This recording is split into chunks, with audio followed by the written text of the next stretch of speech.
Bonsoir à tous, très heureux de vous retrouver pour vos journaux du week-end. Voici les titres que nous allons développer ensemble. Le prince Albert II est au Brésil. À quelques jours du lancement de la COP30 à Belém, il a pu rencontrer ses homologues, chefs d'État et de gouvernement, pour amorcer les discussions autour du changement climatique et réaffirmer l'implication de la principauté. Le récit de nos correspondants à suivre. Nous ouvrirons ensuite un large dossier consacré à la séance publique législative qui s'est tenue hier.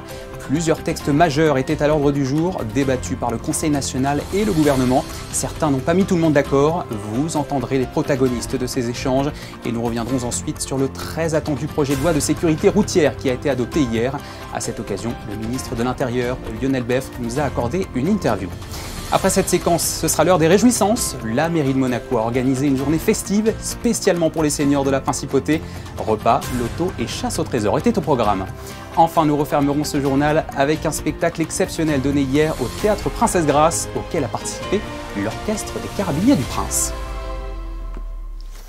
Après sa visite au Paraguay, le prince Albert II est maintenant au Brésil, alors que la 30e conférence des Nations Unies sur le climat doit s'ouvrir à Belém le 10 novembre prochain. Les chefs d'État et de gouvernement se sont réunis en amont pour évoquer toutes les actions visant à limiter le réchauffement climatique. À cette occasion, hier, le prince souverain a réaffirmé les propres engagements de la principauté sur le sujet. Le reportage de nos envoyés spéciaux sur place, Émilie Rousseau et Sylvain Péroumal.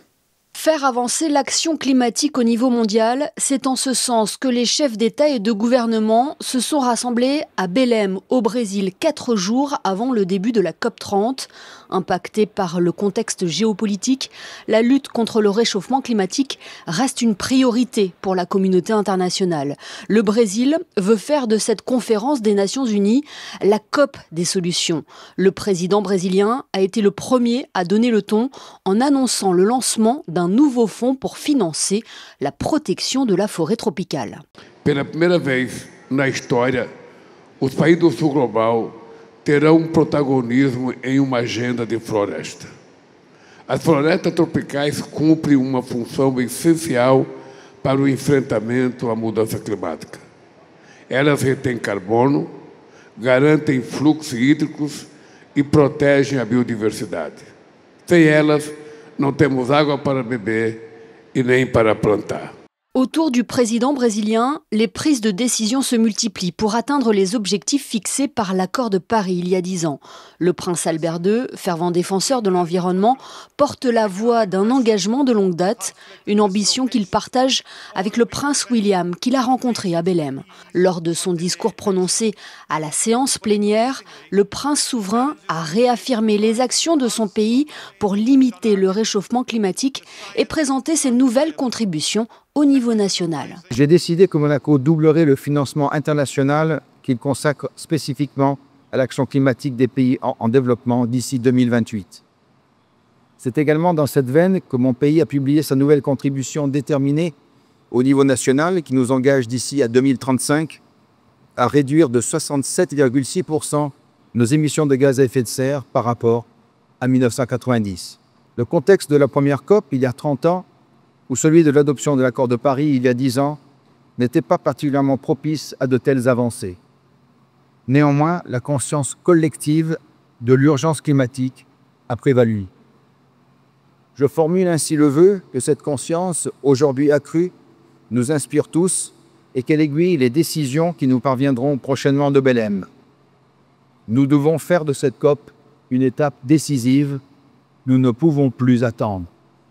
Et il est important d'élever ses ambitions. Selon un dernier rapport de l'ONU publié cette semaine, le monde se dirige vers un réchauffement d'au moins 2,5 degrés à la fin du siècle. Cette COP doit être celle de la mise en œuvre pour faire face au changement climatique. Revenons à Monaco où le Conseil national et le gouvernement siégeaient en séance législative hier soir. Plusieurs textes étaient à l'ordre du jour, dont celui sur le droit international privé. Mais c'est bien la non-transformation de la proposition de loi dite organique numéro 270 relative à la présentation du budget qui a agité l'hémicycle lorsque le ministre des Finances et de l'Économie, Pierre-André Capori, en a détaillé les motifs et même précisé, je le cite, que plusieurs points abordés dans cette proposition ont retenu l'attention du gouvernement qui poursuit sa réflexion. Une position que n'a pas manqué de commenter le vice-président du Conseil national, Jean-Louis Grinda. Je vous propose de l'écouter. Recevoir il y a 3 jours un courrier nous informant de votre décision d'interrompre la procédure législative sans concertation sans possibilité d'échanger ni même de faire valoir nos arguments, nous a tout bonnement stupéfiés. Monsieur le ministre, nous cherchons vainement des explications. Notre proposition de loi visait uniquement la pratique budgétaire et se voulait purement technique et juridique. Votre réponse, par contre, est clairement politique. Pour quelles raisons? Nous ne pouvons que nous perdre en conjectures et, Monsieur Capori, Monsieur le ministre, vous connaissez l'admiration, le mot n'est pas faible que j'ai pour vous, mais je dois vous dire que là, je n'ai pas été totalement convaincu par vos arguments. Car rien dans ce que vous dites ne freinait ce que nous appelions de nos voeux, c'est-à-dire le dialogue, le simple dialogue entre vous et nous, le fameux pas l'un vers l'autre. Ce à quoi le ministre d'État Christophe Mirmand a réagi sur le siège en démontrant son intention d'ouvrir la porte à une concertation constructive. Écoutez-le. Je veux le dire à titre personnel, je ne me satisfais pas totalement ni sur la forme ni sur le fond de ne pas avoir été au bout de la logique, de façon à pouvoir répondre aux préoccupations qui sous-tendaient cette proposition de loi et qui, d'une certaine façon aussi, sont partagées par le gouvernement. Il y a d'autres sujets sur lesquels, je crois, nous avons besoin de progresser dans cette logique de transparence, de clarté, à la fois pour le Conseil national, mais également aussi pour le gouvernement lui-même. Et ce qui vous est proposé, ce qui a été évoqué tout à l'heure dans l'intervention du conseiller ministre de l'économie et des finances, c'est cette perspective de pouvoir travailler dans les semaines et dans les mois à venir sur de telles perspectives pour donner suite à un certain nombre de propositions que vous avez formulées, qui ne nécessiteraient peut-être pas toujours d'ailleurs une disposition législative, mais sur lesquelles, je crois, nous avons besoin de pouvoir actualiser nos pratiques, actualiser les documents de travail qui sont partagés avec les élus du Conseil national, et pour pouvoir répondre à vos souhaits et à vos attentes, parce que ces souhaits et ces attentes, je crois encore une fois que le gouvernement les partage et y souscrit. Et hier soir, les élus ont également voté à une très large majorité le projet de loi sur la sécurité routière que le gouvernement avait déposé en avril dernier. Au menu donc, le renforcement des mesures de sécurité sur la route à Monaco. Une étape majeure dans l'évolution des conditions de circulation en principauté pour laquelle le ministre de l'Intérieur, Lionel Beffre, nous a accordé une interview un peu plus tôt dans la journée. Bonsoir Monsieur le Ministre. Bonsoir. Merci d'avoir accepté cette entrevue. D'abord, pour recontextualiser, est-ce que vous pouvez nous rappeler quel est l'esprit que porte cette loi qui est désormais adoptée? L'esprit de la loi qui a été adoptée hier soir est simple. On a constaté depuis plusieurs années déjà, et ça s'est confirmé en 2023-2024, qu'un grand nombre d'infractions à la sécurité routière reposait sur deux éléments, d'une part l'alcoolémie, d'autre part les stupéfiants. Et on a constaté, en particulier en décembre dernier, 2 graves accidents qui ont eu lieu sur les tunnels de Monaco, qui auraient pu être mortels et qui ne l'ont pas été quasiment par miracle, qui étaient dus justement à ces facteurs. Il a été dit à l'époque par le gouvernement, dès le mois de décembre, qu'une loi serait présentée au Conseil national pour modifier les conditions dans lesquelles la sûreté publique pouvait faire les contrôles et aussi pour aggraver les peines en cas d'infraction. C'est ce que nous avons fait. Évidemment, cette loi a donné lieu à des discussions, à des échanges en commission. Et puis hier, elle a été adoptée et je me réjouis qu'elle ait pu l'être par le Conseil national. Hormis les accidents qui sont survenus sur le territoire de la Principauté, est-ce qu'il y a d'autres constats majeurs qui ont servi de base de réflexion aux différents services, aux départements qui ont travaillé sur ce projet de loi? Vous avez raison, il y a le constat des accidents, mais il y a aussi les constats que la sûreté publique fait tous les jours et surtout toutes les nuits, quand elle fait des contrôles. Pas plus tard que cette nuit, il y a eu 2 infractions conduites en état d'ivresse, dont la sûreté publique s'est aperçue tout simplement parce que les contrevenants avaient pris 2 rues en contresens, l'une à la Condamine, l'autre dans le quartier de Monte-Carlo. Et à cette occasion, les contrôles ont donné lieu à des vérifications et il s'est avéré qu'il y avait une alcoolémie, 2 alcoolémies d'ailleurs très positives, bien au-delà des 0,4 mg par litre d'expiré. Donc, au-delà des accidents, on voit bien que tous les jours, toutes les nuits, on peut constater des infractions de cette nature. Ça existe à Monaco, on peut constater des infractions de cette nature et ça fait aussi partie des mesures qui sont prises dans le cadre de cette loi, ces dispositions, l'alcoolémie, mais il y en a d'autres. Que va changer cette loi?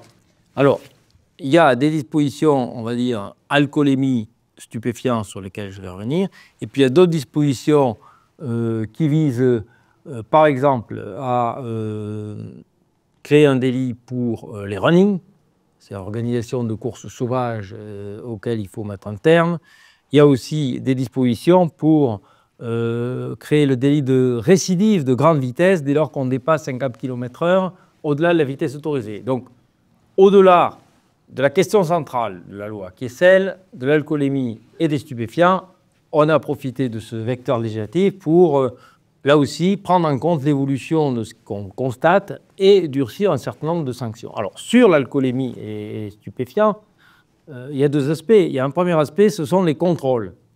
Désormais, on va pouvoir étendre le périmètre des contrôles, c'est-à-dire que, d'une part, à l'observation de la police, lorsqu'il y a délit ou certaines contraventions qui sont constatées, donc ça peut être tous les jours, dès lors qu'un feu rouge est franchi, par exemple, la police pourra contrôler l'alcoolémie.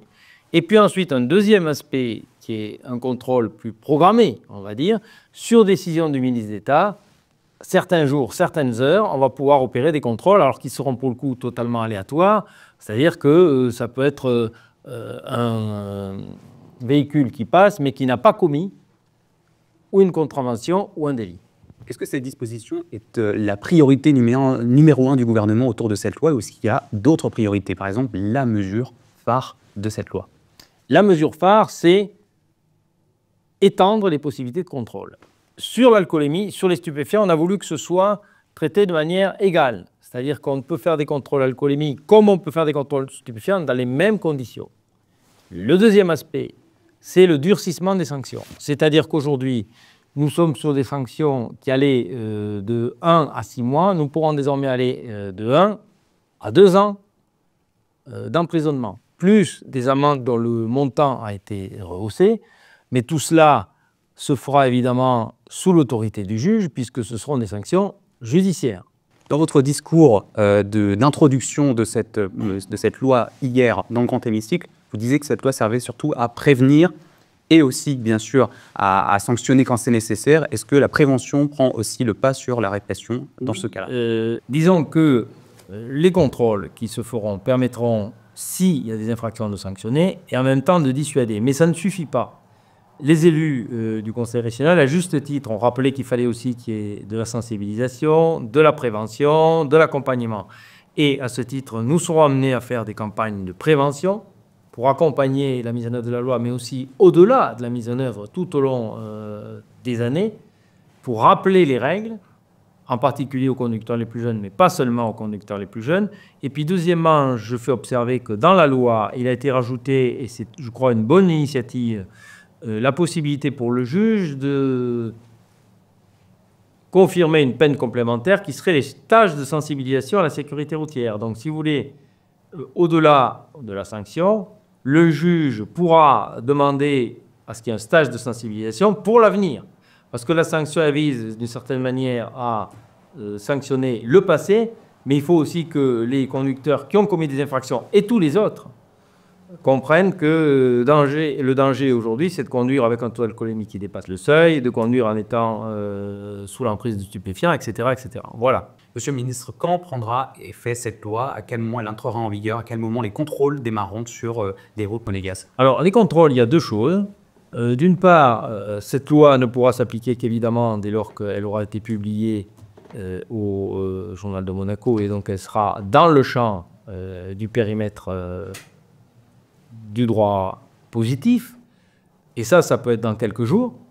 Et c'est à ce moment-là que les policiers pourront, sur la base des nouveaux textes, faire des contrôles, mais ce ne seront pas ceux-là les contrôles d'un tout venant, ce seront les contrôles qui sont prévus, c'est-à-dire dès lors qu'il y a eu des infractions qui ont été commises. Et puis par ailleurs, vous comprenez bien que nous allons proposer au ministre d'État très vite de prendre une décision pour que des contrôles puissent être faits tel jour, telle heure, et ça, ce seront ce que vous avez appelé tout à l'heure des contrôles aléatoires.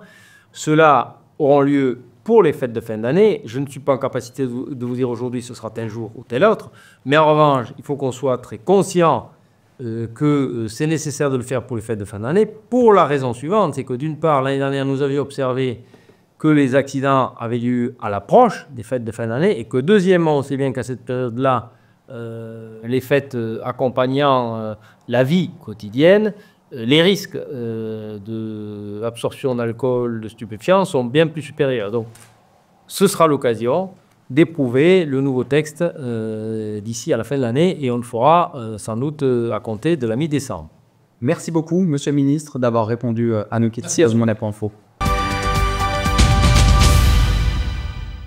Voilà pour cette entrevue réalisée ce matin au ministère d'État. Enfin, pour clore ce chapitre législatif, un dernier mot sur un sujet judiciaire, cette fois sur Monaco.info. Début octobre, le secrétaire d'État à la justice, Samuel Vuelta-Simon, nous avait exprimé son souhait de voir instaurer une réserve judiciaire afin que des magistrats retraités et volontaires puissent renforcer les juridictions monégasques.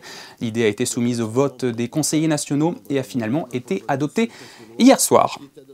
Direction Saint-Tropez à présent, où s'est déroulée une opération un peu spéciale hier, qui porte le nom d'opération Ramoges-Paul, une vaste manœuvre de lutte contre la pollution maritime menée conjointement par la France, Monaco et l'Italie.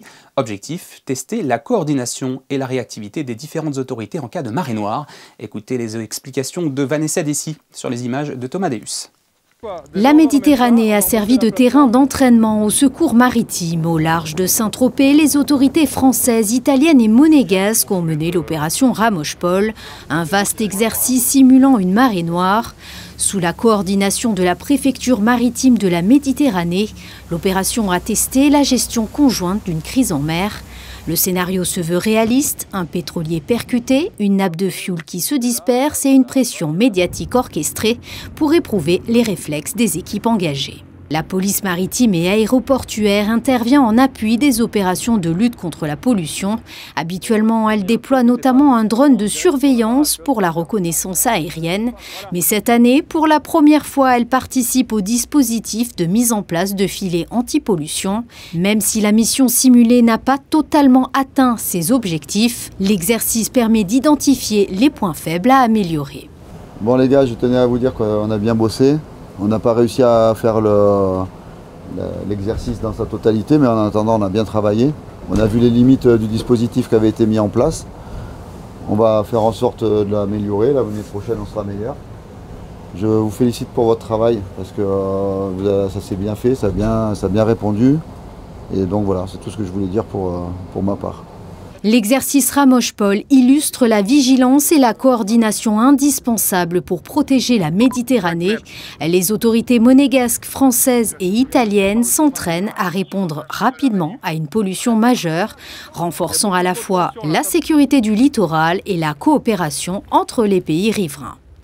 En basket, hier soir, Monaco s'est imposé 112-107 après prolongation face au Maccabi Tel Aviv.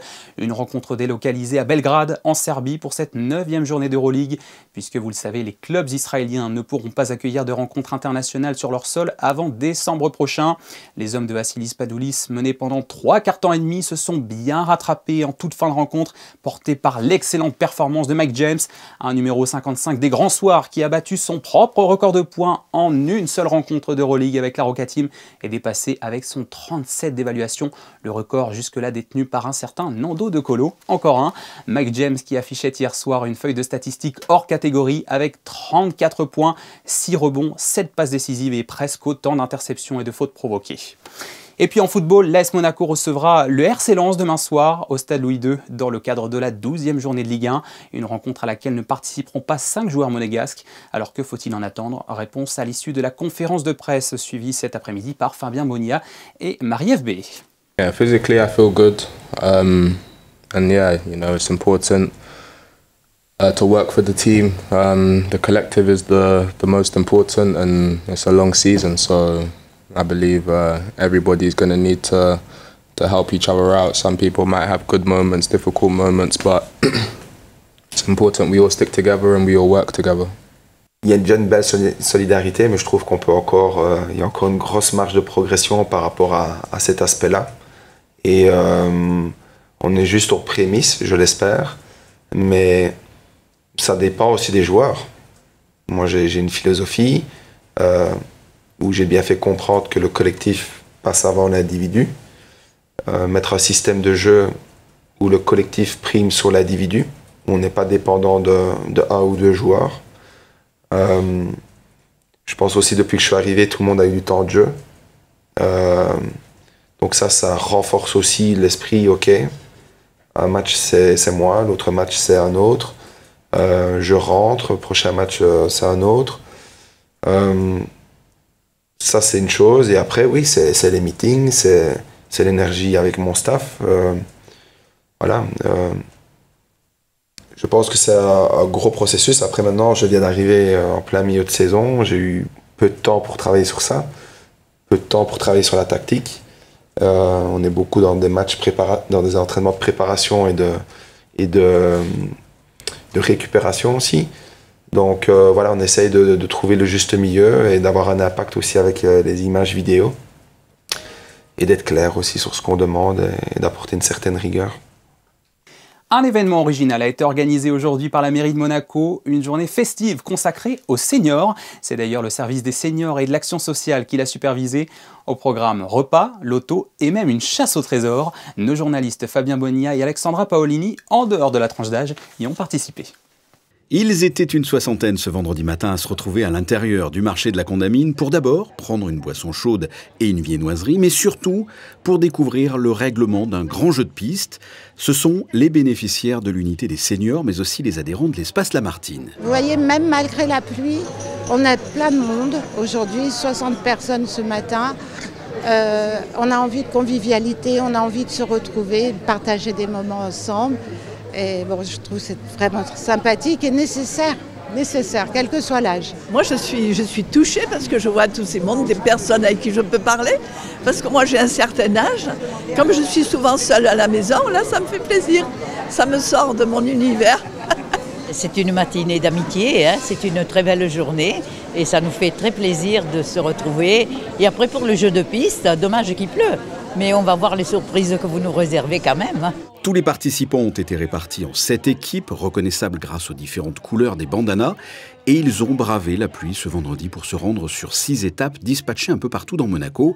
Ils ont participé à des jeux de logique et ont répondu à des questions avec pour thématique le patrimoine monégasque. Comment s'appelle cette délicatesse monégasque? La fougasse monégasque.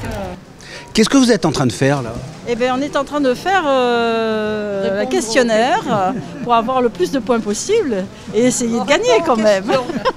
Mais c'est pas sûr. Quel animal a été libéré du gâteau de mariage du prince régné à Grasse-Kelly? Une tourterelle ou colombe? Une colombe. Une journée qui ne s'est pas arrêtée à un jeu de piste. Il y a eu également un repas à l'espace Léo Ferré suivi d'un grand loto avec environ 160 participants. Tails, si ce nom ne vous dit pas encore grand-chose, c'est normal. Il s'agit d'un réseau social 100% monégasque qui vient d'être créé. Tourné vers le podcast et le contenu audio, cette application déjà disponible sur les smartphones entend faciliter la création, la découverte et le partage de contenu audio. Pour marquer le lancement officiel de l'application, un concours est organisé en ce moment et une soirée de remise des trophées est prévue le 14 novembre prochain. Tous les détails au micro d'Alban Gingembre et Lionel Bernardi. Nous, on a voulu tout regrouper sur Tails en justement intégrant tout ce qui est fonctionnalités d'interaction comme le like, le partage, pour faire de Tails le réseau social dédié à la création de contenu audio. Alors, le 14 novembre, on lance officiellement, localement, l'application et ce sera l'occasion pour nous de faire la remise des prix des Tails Awards 2025. Le concept est très simple. Nous, on a donné 3 thèmes qui sont du coup votre meilleur ou pire date, votre meilleur souvenir en voiture ou bien votre meilleure anecdote. Et en fait, on a juste à s'enregistrer sur Tails, sur l'un de ces 3 thèmes, publier avec le hashtag Tails Award 2025. Et en fait, c'est simplement la personne qui aura le plus de likes qui gagnera le concours. Et nous, on retiendra les 5 premiers participants ici qu'on invitera à la MOM. C'est important que tout le monde, et c'est ce qu'elle a voulu faire, c'est que ce soit accessible pour tout le monde, que tout le monde se lance, que tout le monde partage, que tout le monde écoute. Et ça, c'est chouette. Et donc, c'était un plaisir, nous aussi, de s'impliquer dans ces nouveaux moyens de communication et d'échange. C'est une belle aventure. Allez, pour finir, voici un spectacle qui s'est déroulé hier au Théâtre Princesse Grace. Il s'intitule Nocebo et a réservé au public une bonne surprise qui n'était autre que l'intervention de l'Orchestre des Carabiniers du Prince. Alban Gingembre et Hugo Comassa ont pu se glisser en coulisses pour observer les derniers réglages avant la représentation. Regardez. Nocebo, comprenez l'inverse du placebo, un effet qui mène à des conséquences négatives en cas d'attente négative. C'est le titre de ce spectacle signé Hervé Guérisy et Grégory Carnoli. Les deux artistes nous emmènent dans une réflexion sur l'actualité. On est là pour réfléchir au futur, savoir où on va. C'est ça la question, on va où? Oui. On fait un parallèle entre cet effet physiologique et notre vision du monde. Si on se projette dans le futur de manière négative, tout en se disant ça va être la merde, ça va être foutu, ça va être l'apocalypse, eh ben, il y a des grandes chances que ça se passe comme ça. Et donc notre spectacle se veut une manière de changer les histoires du futur qu'on se raconte et qu'on projette, parce qu'en fait ce futur-là, on est en train de le créer au présent, quoi. Et c'est aussi un peu, entre guillemets, une critique de la manière dont on nous informe en général, c'est-à-dire toujours par le négatif. C'est aussi un spectacle où on parle du pouvoir de l'imagination. Quand on imagine quelque chose, il peut advenir. Ouais. Et si on n'a pas le pouvoir de l'imaginer, en fait... C'est sûr que ça n'adviendra jamais. Ça n'adviendra pas. Ouais. Un spectacle qui se clôture en joie et en musique. Dans le cadre de leur tournée, les deux comédiens collaborent avec des musiciens locaux. À Monaco, c'est l'Orchestre des Carabiniers du Prince qui entre en scène. À la fin de ces textes, il y a le titre du spectacle qui s'appelle Nocebo, qui va être projeté, et puis il va se barrer en rouge. Ça, c'est le top pour commencer. Ça change des concerts habituels. Alors là, le challenge, ça va être de s'adapter donc au jeu des acteurs. Et nous aussi, on va, se mêler un petit peu à ce jeu-là. Et nous allons suivre les acteurs et nous allons essayer de faire au mieux pour répondre à leurs attentes.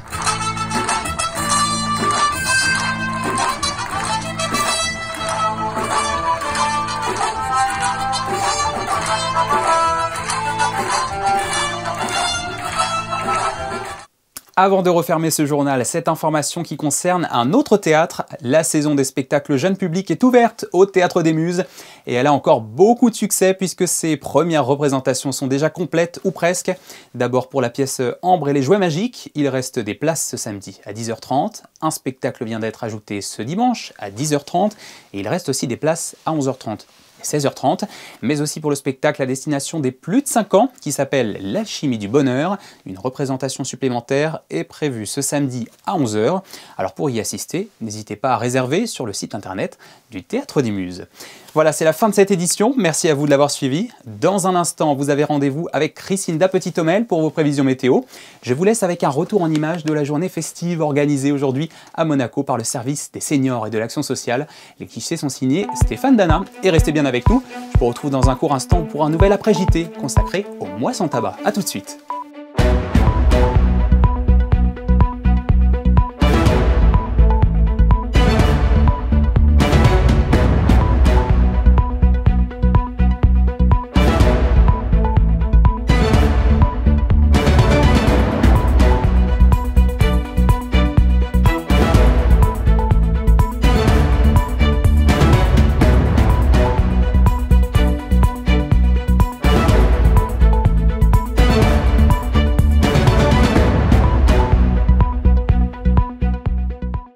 Retrouvez la météo avec Suisse Courtage, le spécialiste de l'assurance à Monaco depuis plus de 35 ans. Notre expertise à votre service. Bonsoir à tous. Météo pour Monaco. Pour demain, beau temps, température comprise entre 12 et 16 degrés. Matin très frais, alors attention, ça sera une journée agréable. Cependant, pensez à prendre une petite veste le matin. Et puis sinon, nous fêterons les Geoffroy. Alors quand il devient évêque d'Amiens, Geoffroy entra dans la ville pieds nus et vêtu d'une robe de bure pour montrer son humilité. Même lorsque l'on tenta de l'empoisonner, il fut prévenu à temps par Dieu et, bien sûr, il sauva sa vie. C'était la météo avec Suisse Courtage, le spécialiste de l'assurance à Monaco depuis plus de 35 ans. Notre expertise à votre service.